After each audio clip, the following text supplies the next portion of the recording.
Epistemologi merujuk kepada teori tentang pengetahuan yang menekankan kajian kritis terhadap kesahihan, kaedah dan skop suatu maklumat. Perkataan ini berasal daripada perkataan Yunani iaitu episteme yang membawa maksud ilmu atau pengetahuan dan logos yang bermaksud teori, huraian atau kajian, dan epistemologi secara amnya merujuk kepada teori pengetahuan. Secara keseluruhannya, epistemologi bukan sekadar tentang apa yang kita tahu, tetapi lebih kepada bagaimana kita tahu apa yang kita tahu itu adalah benar. Hari ini, kita hidup di dalam era kepesatan teknologi kecerdasan buatan ataupun AI, di mana keupayaannya membantu tugasan harian kita yang tidak lagi dapat dinafikan. Namun, di sebalik kepintaran ini, wujud satu ruang kelabu yang semakin membimbangkan, yaitu kaburnya sempadan antara fakta dan fabrikasi. Di sinilah epistemologi, yaitu cabang falsafah yang mengkaji hakikat, asal-usul, dan kebenaran ilmu memainkan peranan yang penting. Epistemologi kini berhadapan dengan satu krisis moden yang kita panggil sebagai halusinasi AI. Fenomena ini merujuk kepada situasi di mana model bahasa raya LLM menjana maklumat yang kedengaran sangat meyakinkan, berstruktur kemas, dan autoritatif. Namun pada hakikatnya, ia adalah maklumat yang tidak berasas atau palsu sepenuhnya. Persoalannya, mengapakah kita perlu membincangkan perkara ini? Hal ini kerana apabila kita mula menerima halusinasi ini sebagai kebenaran tanpa tapisan, maka integriti ilmu pengetahuan kita sedang terancam. Dalam pembentangan kami ini, kumpulan kami akan membawa anda meneroka bagaimana halusinasi ini mencabar cara kita berfikir tentang kebenaran dalam dunia digital. Selamat sejahtera, saya akan membentangkan tentang metodologi kajian. Metodologi kajian ini terbahagi kepada dua bahagian utama. Pertama, iaitu rujukan internet, di mana kami mengumpul maklumat dari pelbagai sumber seperti artikel, jurnal dan laman web bagi memahami konsep epistemologi serta isu halusinasi AI. Kedua, analisis kandungan, iaitu kami menilai dan meneliti maklumat yang diperoleh untuk mengenal pasti isi-isi penting serta memastikan ketepatan maklumat tersebut. Melalui kaedah ini, kami dapat menghasilkan dapatan yang lebih tepat dan boleh dipercayai. Sekian, terima kasih. Dapatan analisis kajian menunjukkan bahawa kebanyakan penggunaan AI memberi kesan kepada pengguna terutama pelajar seperti kepalsuan realistik. Teknologi deepfake, suara ataupun wajah sangat sukar dibezakan daripada yang asli. Teknologi deepfake menggunakan kecerdasan buatan untuk menghasilkan suara dan wajah yang hampir tidak dapat dibezakan daripada yang asli. Hal ini menimbulkan cabaran epistemik kerana remaja sukar membezakan antara realiti dan kepalsuan. Seterusnya, kepantasan melampau. Berita palsu tersebar secara automatik dan jauh lebih laju berbanding daripada proses semakan fakta. Fakta rekaan ataupun hallucination AI sering memberikan jawapan yang nampak sememang yang meyakinkan namun sebenarnya salah ataupun tidak wujud.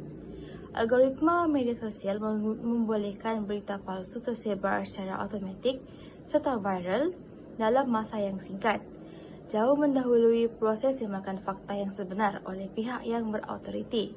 Remaja lebih cepat terdedah kepada maklumat yang salah sebelum melakukan semakan rasmi yang dilakukan. Dapatan dan analisis seterusnya ialah fakta rekaan. Berdasarkan rujukan internet, banyak laporan menunjukkan AI kadang-kadang menghasilkan jawapan yang kelihatan sahih tetapi sebenarnya tidak tepat. Fenomena ini dikenali sebagai hallucination AI. Ia berlaku kerana AI membina jawapan berdasarkan corak bahasa, bukan semakan fakta. Maka, pengguna yang tidak berhati-hati mudah untuk terpedaya dengan jawapan yang kelihatan ilmiah tetapi tidak disokong dengan bukti. Seterusnya ialah kelemahan pengguna. Analisis kandungan menunjukkan ramai pengguna tidak menauan balik jawapan AI. Sebaliknya, terus mempercayai secara bulat-bulat. Ini menerangkan kepada kelemahan literasi maklumat. Pengguna tidak mengaplikasikan kemahiran kritikal seperti menilai kredibiliti sumber membandingkan dengan rujukan yang lain. Sikap ini boleh membawa kepada penyebaran maklumat yang salah serta mengurangkan keupayaan pengguna untuk berfikir secara kritis dalam era digital. Cabaran pertama ialah ketidaktepatan maklumat AI. Dalam era halusinasi AI, sistem ini kadangkala menghasilkan maklumat yang nampak tepat tetapi sebenarnya salah satu atau sudah lapuk. Hal ini boleh menggelurkan pengguna, terutamanya remaja yang mungkin kurang menyamai kesahihan maklumat tersebut. Cabaran kedua ialah kesukaran membezakan sumber asal antara manusia dan mesin. Pada masa kini, kandungan yang dihasilkan oleh AI semakin canggih dan menyerupai penulisan manusia. Keadaan ini menyukarkan pengguna, khususnya remaja, untuk mengenal pasti sumber sebenar sesuatu maklumat dan seterusnya menimbulkan isu kepercayaan. Cabaran yang seterusnya, AI menjana data palsu yang nampak logik dan ia akan menyebabkan ilusi kebenaran. Kerana AI berupaya menghasilkan maklumat rekaan atau halusinasi yang disusun dengan gaya bahasa yang sangat meyakinkan. Ia juga akan menyebabkan kesukaran membeza fakta.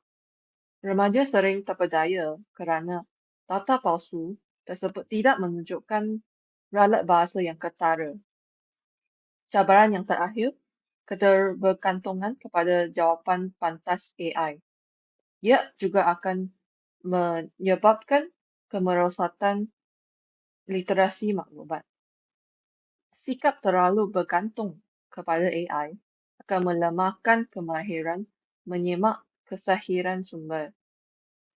Dan terakhir, AI juga akan melemahkan otot intelektual. Kekerapan bergantung kepada jawapan otomatik akan mengurangkan usaha mental untuk berfikir secara analitikal. Kesan yang pertama ialah penyebaran maklumat yang salah. Maklumat palsu atau tidak tepat mudah tersebar melalui media sosial seperti WhatsApp, TikTok, dan Facebook. Perkara ini kerap berlaku dalam kalangan remaja disebabkan oleh mereka berkongsi sesuatu maklumat tanpa menyemak kesahihannya terlebih dahulu. Contohnya, berita palsu mengenai kesihatan yang akan membuatkan mereka menjadi takut. Terusnya ialah erosi kepercayaan sumber. Apabila terlalu banyak maklumat palsu tersebar, masyarakat mulai hilang kepercayaan terhadap sumber berita, media, dan juga pihak berkuasa. Mereka menjadi sukar membezakan antara maklumat palsu atau benar.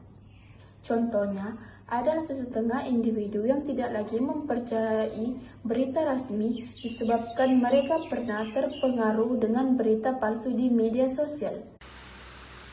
Kesan seterusnya ialah jawapan yang tidak tepat.